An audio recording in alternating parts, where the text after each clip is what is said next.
Hi friends, ಎಲ್ಲರಿಗೂ ನಮಸ್ಕಾರ. Welcome back to Y M vlogs. ನಾನಿವತ್ತು ಇದಕ್ಕಿದ ಅವರೆಕಾಳಿನ ಸಾಂಬಾರನ್ನು ಮಾಡ್ತಾಯಿದ್ದೀನಿ.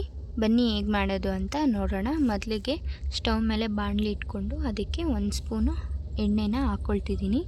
ಇವಾಗ 2 ಈರುಳ್ಳಿನ ಕಟ್ ಮಾಡ್ಕೊಂಡಿದ್ದೆ, ಅದನ್ನು ಹಾಕ್ಕೊಂಡು ಇವಾಗ ಇದನ್ನು ಫ್ರೈ ಮಾಡ್ಕೊಳ್ಳೋಣ. ಇದು ಸ್ವಲ್ಪ ಫ್ರೈ ಆದಮೇಲೆ ಇದಕ್ಕೆ 8 ಖಾರದ ಮೆಣಸಿನ್ಕಾಯಿ, 1-2 ಬಾಡಿಗೆ ಮೆಣಸಿನ್ಕಾಯಿನ ಹಾಕ್ಕೊಂಡು ಫ್ರೈ ಮಾಡ್ಕೊಳ್ತಿದ್ದೀನಿ. ಈಗ ಇದು ಸ್ವಲ್ಪ ಫ್ರೈ ಆದಮೇಲೆ ಒಂದು ದೊಡ್ಡ ಸೈಜು ಟೊಮೆಟೊನ ಕಟ್ ಮಾಡಿ ಇಟ್ಕೊಂಡಿದ್ದೆ, ಅದನ್ನು ಸಹ ಹಾಕ್ಕೊಂಡು ಇವಾಗ ಇದೆಲ್ಲನೂ ಸ್ವಲ್ಪ ಸಾಫ್ಟ್ ಆಗೋವರೆಗೂ ಚೆನ್ನಾಗಿ ಫ್ರೈ ಮಾಡ್ಕೊಳ್ಳೋಣ. ಈಗ ಇದು ಫ್ರೈ ಆದಮೇಲೆ ಇದಕ್ಕೆ ಒಂದು ಸ್ವಲ್ಪ ಚಕ್ಕೆ ಲವಂಗ,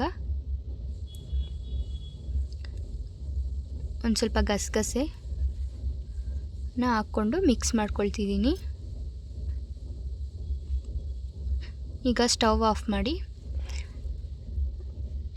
ಒಂದು ಸ್ವಲ್ಪ ಬೆಳ್ಳುಳ್ಳಿ, ಒಂದು ಸ್ವಲ್ಪ ಶುಂಠಿ, ಒಂದು ಸ್ವಲ್ಪ ಹುರ್ಗಡ್ಲೆ, ಒಂದು ಸ್ವಲ್ಪ ಜೀರಿಗೆ,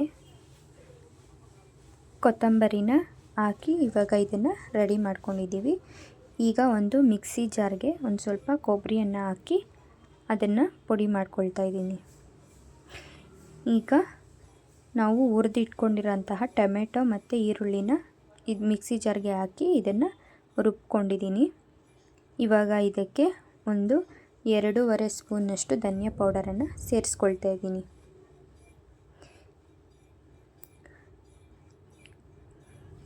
ಈಗ ಇದನ್ನು ಚೆನ್ನಾಗಿ ರುಬ್ಕೊಳ್ಳೋಣ. ನೋಡಿ, ರುಬ್ಕೊಂಡು ಮಸಾಲೆನ ರೆಡಿ ಮಾಡಿದ್ದೀನಿ.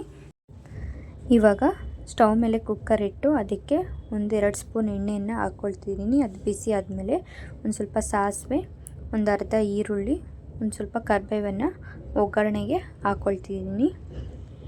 ಈಗ ಇದಕ್ಕೆ ಎಣ್ಣೆಯಲ್ಲೇನೆ ಇದಕ್ಕಿದ ಅವರೆಕಾಳನ್ನು ಸೇರಿಸ್ಕೊಂಡು 1-2 ನಿಮಿಷ ಇದನ್ನು ಚೆನ್ನಾಗಿ ಫ್ರೈ ಮಾಡ್ಕೊಳ್ಬೇಕು.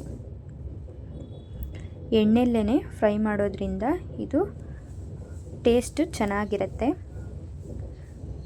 ಇದನ್ನು ಎಣ್ಣೆಯಲ್ಲಿ 1-2 ನಿಮಿಷ ಫ್ರೈ ಮಾಡ್ಕೊಂಡ್ಮೇಲೆ ನಾವು ರೆಡಿ ಮಾಡಿ ಇಟ್ಕೊಂಡಿರೋಂತಹ ಮಸಾಲೆನ ಸೇರಿಸ್ತಿದ್ದೀನಿ. ಈಗ ಇದನ್ನು ಚೆನ್ನಾಗಿ ಕಲಿಸ್ಕೊಳ್ಳೋಣ. ಈಗ ಮಸಾಲೆ ನೀರನ್ನು ಸಹ ಇದರಲ್ಲಿ ಸೇರಿಸ್ಕೊಂಡು ಈಗ ನಮಗೆ ಎಷ್ಟು ಬೇಕೋ ಅಷ್ಟು ನಾವು ಸಾಂಬಾರಿಗೆ ಬೇಕಾದಷ್ಟು ನೀರನ್ನು ಹಾಕ್ಕೊಂಡು ಬೇಯಿಸ್ಕೋಬೇಕು. ಮತ್ತು ಇದಕ್ಕೆ ಟೇಸ್ಟ್ಗೆ ಉಪ್ಪನ್ನು ಸೇರಿಸ್ಕೊಂಡು ಚೆನ್ನಾಗಿ ಕಲಿಸ್ಕೊಳ್ತಿದ್ದೀನಿ. ಈಗ ಇದು ಕುಕ್ಕರ್ ಕ್ಯಾಪ್ ಹಾಕಿ 1 ವಿಷಿಲ್ನ ಕೂಗಿಸ್ಕೊಳ್ಳೋಣ. 1 ವಿಷಿಲ್ ಬಂದಿದ ತಕ್ಷಣ ಗಾಳಿನ ಬಿಟ್ಬಿಡಬೇಕು, ಇಲ್ಲಾಂದರೆ ಬೇಳೆ ನುಣ್ಣಕ್ಕೆ ಬೆಂದ್ಬಿಡುತ್ತೆ. ನೋಡಿ, 1 ವಿಷಿಲ್ ಆಗಿದ ತಕ್ಷಣ ಗಾಳಿ ಬಿಟ್ಟು ಈಗ ಕುಕ್ಕರ್ ಕ್ಯಾಪನ್ನು ತೆಗೆದು ನೋಡ್ತಿದ್ದೀನಿ. ನೋಡಿ ಎಷ್ಟು ಚೆನ್ನಾಗಿ ಸಾಂಬಾರು ರೆಡಿಯಾಗಿದೆ. ಇವಾಗ ಇದಕ್ಕೆ ಒಂದು ಸ್ವಲ್ಪ ಕೊತ್ತಂಬರಿನ ಹಾಕಿ ಬೇಯಿಸ್ಕೊಳ್ತಿದ್ದೀನಿ. ಈಗ ಸಾಂಬಾರು ರೆಡಿಯಾಗಿದೆ. ಇವಾಗ ಇದನ್ನು ಒಂದು ಬೌಲಲ್ಲಿ ಸರ್ವ್ ಮಾಡ್ಕೊಳ್ತಿದ್ದೀನಿ. ಇದು ಮುದ್ದೆಗೆ, ಅನ್ನಕ್ಕೆ, ಚಪಾತಿ, ಪೂರಿ ಎಲ್ಲದಕ್ಕೂ ತುಂಬ ಚೆನ್ನಾಗಿರುತ್ತೆ. ನೀವು ಸಹ ಈ ರೀತಿ ಒಂದು ಸರಿ ಸಾಂಬಾರನ್ನು ಟ್ರೈ ಮಾಡಿ. ಹಾಗೆ ಈ ವಿಡಿಯೋ ಇಷ್ಟ ಆದರೆ ಪ್ಲೀಸ್ ಸಬ್ಸ್ಕ್ರೈಬ್ ಮಾಡ್ಕೊಳ್ಳಿ. Thank you.